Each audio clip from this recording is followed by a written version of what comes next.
Hello everyone, welcome back to my channel. So today in this video I am going to continue the previous topic, that is arrest of a person. So in this video we will cover arrest how made under section 46. So these sections will discuss in this video, but before I begin, please subscribe to my channel if you are new here, and do hit the like button if you find this video helpful, and do let me know in the comment sections if you have any questions or queries or anything as such. And there is a series of CRPC I have been covering, so there is a playlist that I have created for CRPC and other law papers as well. So many topic we have already discussed, and this is the new topic today, that is arrest how made under section 46. So without any further delay, let's start today's video.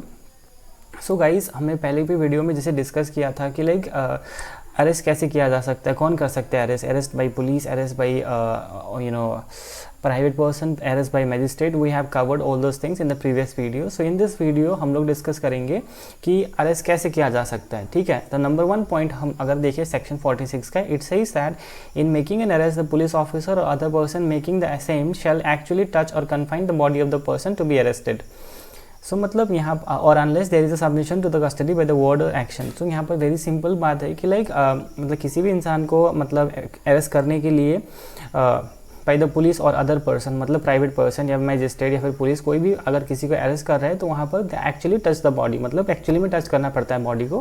So touch the body और confine the body of the person, या फिर वो किसी भी इंसान को मतलब इंसान को मतलब कन्फाइन करना है, कहीं पर बंद कर देना है, टू बी अरेस्टेड. ठीक है, सो अगर ये दो हो सकती है, और या फिर the person by himself by the words. अगर सपोज कोई मुझे अरेस्ट करने आ रहा है तो मैं पुलिस को बोल रहा ठीक है I am ready to go with you.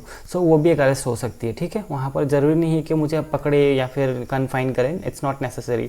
सो यही चीज़ है. और यहाँ पे एक प्रोविजो है that provided that where a woman is to be arrested unless the circumstances indicate in the contrary her submission to the custody on an oral intimation of arrest shall presumed, and unless the circumstances otherwise require or unless the police officer is a female the police officer shall test the person of the woman or making her arrest. तो मतलब यहाँ पर एक चीज़ है कि like with regard to the women, अगर किसी वुमेन को अरेस्ट करना है और जो वहाँ पर लेकिन मेल पुलिस ऑफिसर है, मेल है, then male police officer can not touch the body of the women. So उस केस में अगर वुमेन खुद से वर्बल मतलब ओरल मतलब स्टेटमेंट के द्वारा बोलती है कि like I am ready to go with you, so उस केस में there is no need to touch the body of the female accused. She can submit herself to the police. Okay, और या फिर वहाँ पर female police officer है, then she can touch the body of the women. Okay, male police is not allowed to touch the body of the women. ठीक है, तो यहाँ पर है point number 2, if such person forcibly resist the endeavour to arrest him. So the term endeavour मतलब होता है प्रयास करना. ठीक है, अगर if such person forcibly resist, अगर कोई मुझे अरेस्ट करने आ रहा है और मैं फोर्सफुली रेजिस्ट कर रहा हूँ कि मुझे अरेस्ट नहीं होना है, और attempts to evade the arrest, तो या फिर मैं उस मतलब अरेस्ट से भागने की कोशिश कर रहा हूँ या फिर बचने की कोशिश कर रहा हूँ, उन सच केसेस में police officer other person may use all means necessary to effect the arrest.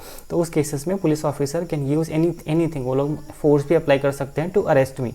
ठीक है, तो थर्ड पॉइंट है कि like nothing in this section gives a right to cause the death of a person who is not accused of an offence punishable with death और with imprisonment for life. तो यहाँ पर जैसे कि हम लोग किसी भी जैसे इन दिनों हम लोग देख रहे हैं कि इनकाउंटर होती है, बहुत सारे लोगों के इनकाउंटर हो चुके हैं. सो यहाँ पर यही बताने चाह रहा है, nothing in this section give a right, मतलब सेक्शन 46 किसी भी पुलिस अथॉरिटी को, प्राइवेट पर्सन को या फिर मैजिस्ट्रेट को ये राइट नहीं देती है कि लाइक अगर कोई इंसान का मतलब जो भी सपोज कोई एक्यूज पर्सन है जिसने मतलब कोई क्राइम कमिट किया है और उसका पनिशमेंट अगर डेथ हो या फिर इम्प्रिजनमेंट फॉर लाइफ. सो इन दो केसेस में ही लाइक अगर वो इनकाउंटर के थ्रू या फिर कहीं भागने की कोशिश करता है तो उस केसेस में या फिर सेल्फ डिफेंस में that person can cause the death of the accused. Okay, I mean the police officer और anybody can kill the person. Okay, लेकिन द कंडीशन यहाँ पर यही बोला गया है कि लाइक जो भी उसने क्राइम किया है वो क्राइम का punishment has to be either death penalty और लाइफ इम्प्रिजनमेंट. सो दोनों में से कुछ होना चाहिए, then only the death of the person, I mean death of the accused could be justifiable. ठीक है, ये हो गया point number 3. Then point number 4 में कहता है कि save in exceptional cases no women shall be arrested after sunset and before sunrise. ये बहुत ब्यूटीफुल प्रोविजन है जो कि सेक्शन 46 के अंडर आती है, दैट लाइक किसी भी वुमेन को before sunrise and after sunset, मतलब सूरज डूबने के बाद एंड और निकले सूरज उगने से पहले अरेस्ट नहीं किया जा सकता unless there is a exceptional circumstances, जो कि करना ही पड़ा, तो उसके लिए prior permission from the magistrate is required and वो अरेस्ट भी एक वुमेन पुलिस ऑफिसर के द्वारा किया जा सकता है। ओके, सो ये इंसर्ट किया गया था CRPC अमेंडमेंट एक्ट 2005, ठीक है। सो क्लॉज 6 सेक्शन 46 सबसेक्शन 4 क्लॉज 6 में ये चीज़ दिया गया है, ठीक है। Then if the person is to be arrested, submit to the custody by word or action, he can be taken into custody, otherwise the police officer may touch the confine the body। तो यही again this repeating the same thing, अगर कोई इंसान खुद से जाके बोलता है कि ठीक है I am ready to go with you, suppose police come to arrest me, then I tell the police okay fine I am ready to go with you, so in that case मतलब police को ज़रूरी नहीं है कि like he should touch me और confine my body, ऐसा ज़रूरत नहीं होता है। He can not if you resist और अटेम्प्ट टू इवेट अरेस्ट, अगर मैं रजिस्ट करता हूँ या फिर भागने की कोशिश करता हूँ, द पुलिस ऑफिसर में use forces, police officer force के यूज़ कर सकती है, and he can not be killed unless he is charge with an offence punishable with death और imprisonment for life. The same thing बोल रहे हैं कि पुलिस मुझे मार नहीं सकता अनलेस कि अगर मैंने कुछ क्राइम किया जिसका पनिशमेंट डेथ हो या फिर इम्प्रिजनमेंट फॉर लाइफ हो। सपोज मैंने किसी का मर्डर किया है, देन डेथ और इम्प्रिजनमेंट फॉर लाइफ ये पनिशमेंट मिलती है, राइट। अगर किसी का हम मर्डर करते हैं, सो उस केसेस में ही police can kill me, okay. Otherwise suppose मैंने चोरी की है या फिर कोई कहीं पर ब्रगलरी किया है या फिर कोई एफरी किया है, in this cases police can not kill me, ठीक है। Then comes there is a case law, that is Roshan BB versus Joint Secretary to the Government of Tamil Nadu 1984, Criminal Law Journal 134, Madras High Court. Okay, so it was held that the arrest effected contrary to the section 42 of the code is worthless and futile. So it is basically means that while executing the arrest, the procedure should be like the procedure given under section 46 should be followed, okay। Otherwise if the police officer do not follow the provision given under section 42, then that such arrest will be worthless and futile, मतलब वो बेकार हो जाएगा, I mean that such arrest will be void, मतलब ठीक है। So section 46 के provision को फॉलो करना ज़रूरी है। सो फॉर एग्जांपल अगर सपोज जैसे कि यहाँ पर 46 सब सेक्शन 4 क्लॉज 6 में जैसे बताया गया अभी, जैसे पॉइंट नंबर 4 में, that women should not be arrested after sunset and before sunrise. So उस केसेस में अगर कोई पुलिस ऑफिसर वुमेन को and who is male arrest करता है, then in that case that arrest will be void illegal हो जाती है। So that's what it is saying कि like it should follow, okay। Section 46 का provision should be followed by the police officer while effecting arrest, okay। then comes after arrest procedure. तो after arrest procedure क्या होती है, let's look at it in detail in this video. So मतलब चलो police आ गया, मुझे arrest कर लिया, अब क्या करेंगे पुलिस, सो वो चीज़ we will see now.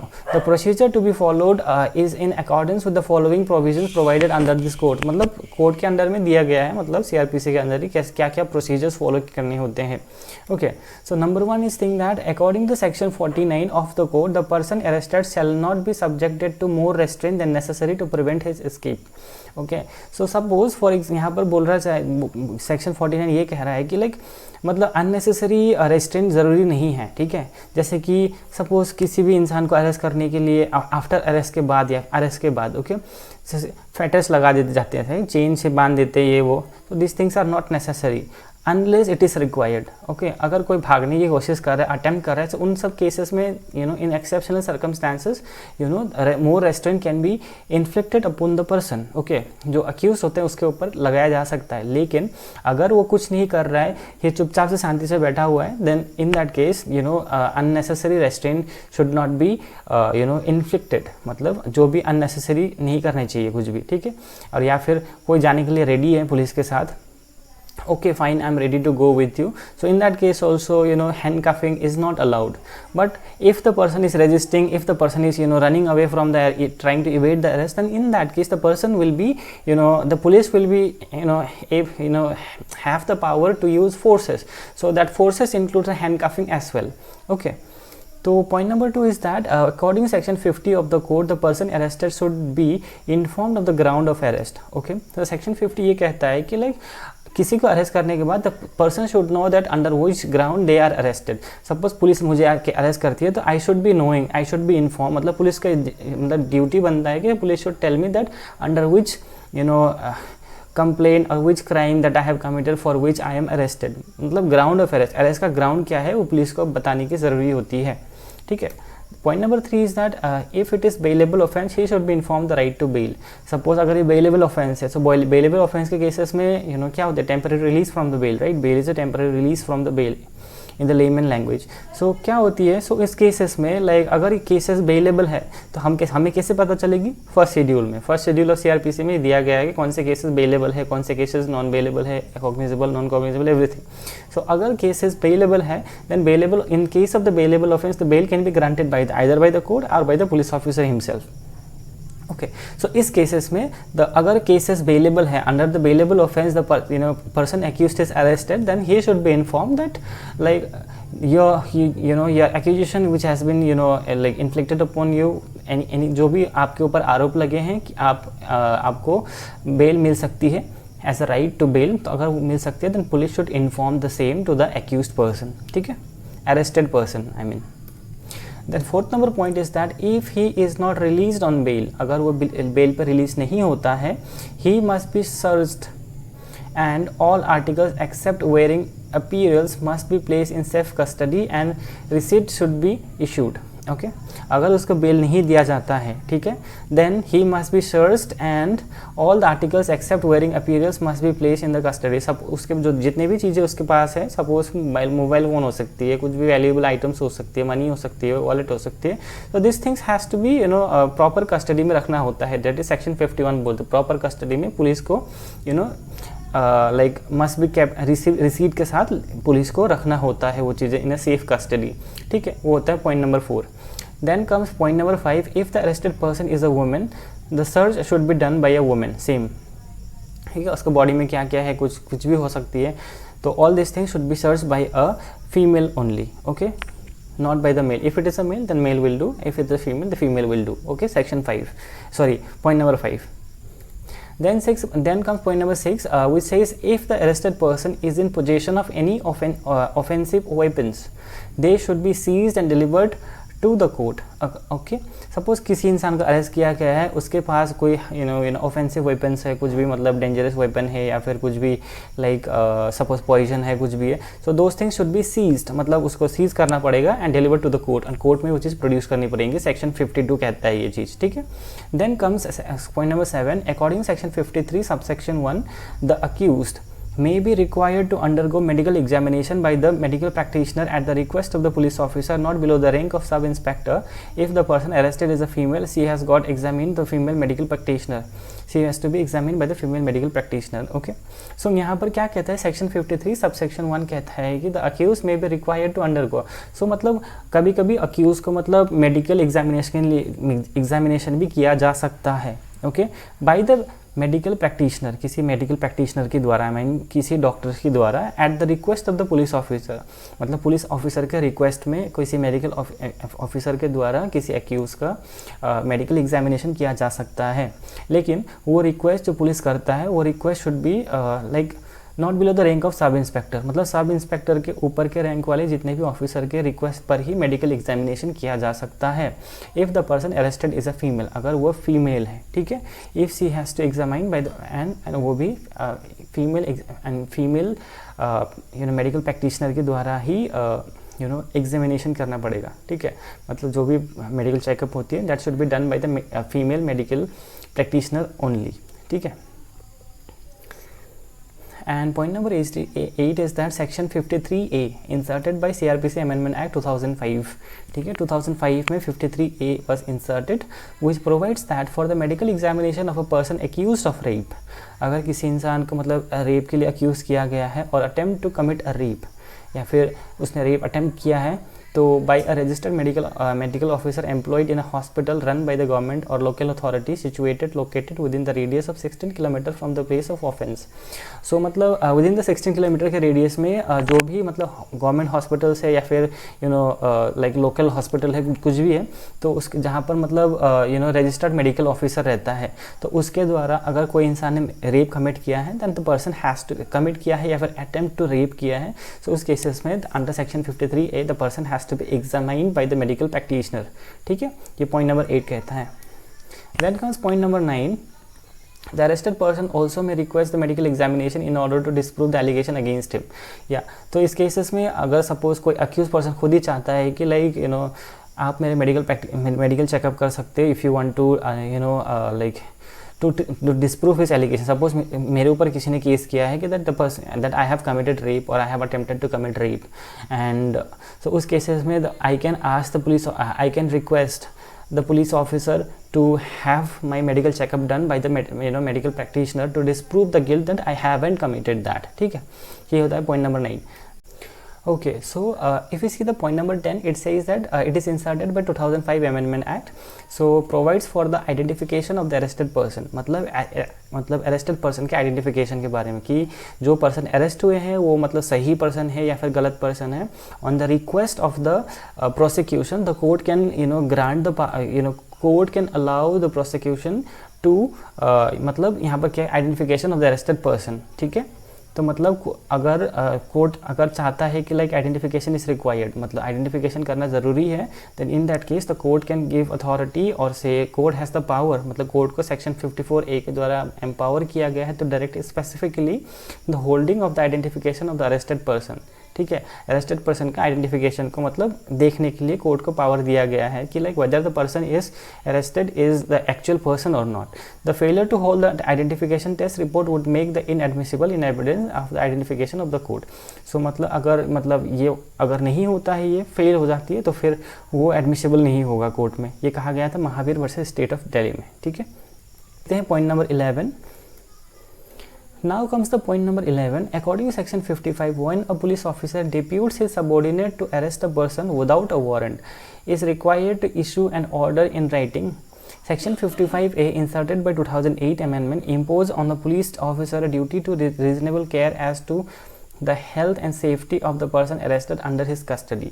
So यहाँ पर क्या कह रहा है कि सेक्शन 55 अगर पुलिस ऑफिसर कोई पुलिस ऑफिसर खुद से जूनियर को सबऑर्डिनेट को ऑथराइज कर रहा है कि किसी पर्सन को अरेस्ट करना है, then he is required to issue an order in writing. Then वो अपने लिखित रूप से that police officer has to issue लिखित रूप पे लिख के ऑर्डर इशू करना पड़ेगा to the junior. Then the junior can execute the order. जैसे हम लोग ने पहले के वीडियो में देखा था, लास्ट वीडियो में देखा था, वहाँ पर एक चीज़ बोला गया है कि like arrest is an execution of the order of the court of law और of the officer who are authorize to do so. ठीक है, तो वही हम भाई बोल रहे हैं कि अगर सबऑर्डिनेट कोई कर रहा है, then the superior person who is ordering, जो सुपीरियर पुलिस ऑफिसर है, he has to give in writing to give the order in writing to that person। ठीक है, तो ठीक है, तो सेक्शन 55A जो कि इंसर्टेड किया गया है 2008 अमेंडमेंट में, which imposes a police officer a duty. तो मतलब सेक्शन 55A में मतलब जो इंसर्ट किया गया था 2008 के अमेंडमेंट में, जिससे मतलब पुलिस ऑफिसर को ये ड्यूटी दिया जाता है टू टेक रीजनेबल केयर, मतलब जो मतलब ज़रूरी होते हैं reasonable care health and safety of the person arrested under his custody. ठीक है, सपोज कोई इंसान को पुलिस अगर अरेस्ट करती है for the commission of the cognizable offence, तो police it is the responsibility of the police officer to take care of the health and safety of that person. ऐसा नहीं होना चाहिए कि लाइक जो मतलब विक्टिम के साइड से आके कोई भी आके जेल में घुस के या फिर कहीं पर भी घुस के उसको मतलब टॉर्चर कर दिया या फिर हत्या कर दिया मतलब अक्यूज्ड का। It shouldn't be like that. It is the responsibility of the police to take care of the health and safety of the person. ठीक है, that is section 55A। Then comes point number 12. So according to section 56, a person arrested without warrant by a police officer मतलब अगर कोई इंसान arrest होते हैं without a warrant by a police officer shall be presented before the magistrate without unnecessary delay subject to the provision of this code. So मतलब अगर कोई इंसान अरेस्ट होती है then without without a warrant then it is necessary that the person should be provided produce before the magistrate. ठीक है। और point number 13 is that no person arrested should be detain in police custody for more than 24 hour unless there is a sufficient reason for it. So section 57 यही कहता है, जो article 22 भी वही बोलते हैं। तो same article 22 of constitution, so same यहाँ पर भी 24 आवर का जो रिक्वायरमेंट है, तो within 24 hour the person arrested should be produce before the magistrate. Okay. तो journey period from the place of arrest to the magistrate court is excluded for the purpose of computing the period of 24 hour.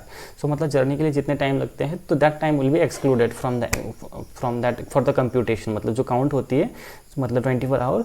So 24 our में जो journey का जो distance होती है that will be excluded. ठीक है। Then comes point number 14. Every officer in charge of a police station is required to report to the district magistrate or the sub-divisional magistrate the case of the person arrested with warrant or without warrant. तो police officer incharge of the police station is required to report, मतलब police officer incharge जो होता है जिसने भी arrest किया है, it is the responsibility of that police officer to inform the same to the district magistrate or sub-divisional district magistrate the case for the arrest the cases of person arrested with or without warrant, warrant के द्वारा or without warrant के द्वारा किसी भी इंसान की arrest होती है, then the report has to be given by the officer in charge of a police station to the district magistrate or sub-divisional magistrate। ठीक है। Then comes point number 15 जो कहता है कि according section 59 no person who has been arrested by police officer shall be discharged except on his own bond or bail under the special order of the magistrate। Okay. तो ये कहता है कि कोई भी इंसान को मतलब ये अलाउड नहीं है to get who has been arrested by a police officer, जो कि पुलिस ऑफिसर के द्वारा अरेस्ट किया गया है, शैल बी डिस्चार्ज्ड, मतलब किसी भी इंसान को विदाउट एनी बॉन्ड या फिर बेल, इसके अलावा या फिर special order of the magistrate के अलावा किसी भी इंसान को मतलब रिलीज़ करना it's not allowed. So there has to be bail और बॉन्ड साइंड। ओके। वही बोल रहे एक्सेप्ट, यहाँ पे except on his own bond, या खुद के बॉन्ड होना चाहिए, या फिर बेल या फिर under the special order of the magistrate, मतलब अगर मैजिस्ट्रेट के स्पेशल ऑर्डर से बेल मिलता है then in that case that person can be discharge from the discharge और ऑन हिज ओन बॉन्ड, अगर वो खुद ही अपना बॉन्ड रखता है मतलब कुछ पैसे जमा करता है तो उस हिसाब मतलब on that basis the person can be discharge, और otherwise no there is no possibility okay for the discharge.